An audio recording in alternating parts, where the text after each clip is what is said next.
اس وقت جو منظر آپ دیکھ رہے ہیں یہ ہے لکھن پال اور تحصیل سمانی کا مضافاتی علاقہ ڈب کے ساتھ، بالکل اس کے ساتھ ملکہ کالج ہے۔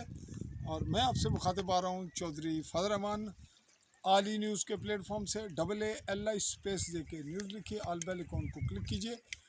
اور آج کی ہم رپورٹ جو کلیکٹ کرنے آئے تھے یہ تھی سرکاری اراضی یا جنگل کی اراضی میں شیور اور ایکسیویٹر وغیرہ کا استعمال کر کے اکھیڑنے کی۔ اور اس حوالے سے آج ہی کہ اسی چند لمحوں پہلے ہمیں پولیس کے کچھ ملازم ملے جنہوں نے اسی حوالے سے بتایا کہ مراد نامی شخص جو ہے وہ کچھ تعمیر اور سرکاری رقبے کی اکھاڑ پچھاڑ کر رہا ہے، اس پہ مقدمہ ہوا اور ہم اس کارروائی کے لیے آئے تھے۔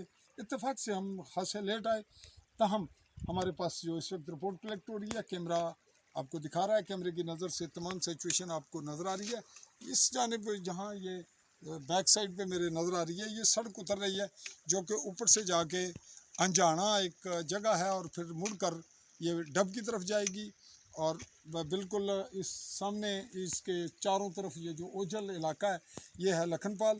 آج کی رپورٹ اسی حد تک ہم کلیکٹ کرتے ہیں اور اس پہ محکمہ جنگلات اور محکمہ مال اس دونوں سے بھی رابطہ کرنے کی کوشش کریں گے۔ رپورٹ کا حصہ نہیں ہوگی، رپورٹ سے ہٹ کر ہوگی، تو ہم یہ چاہیں گے کہ سرکاری اراضی میں جو مداخلت ہے اس کی نوعیت کیا ہے، اور اگر کسی کا راستہ ہے، کوئی سڑک گزارنا چاہ رہا ہے، راستے بنانا چاہ رہا ہے، تو اس کی کیا کیفیت ہوگی، اور کیا وہ قانونی طور پہ اجازت لے کے راستہ بنایا جا رہا ہے یا غیر قانونی۔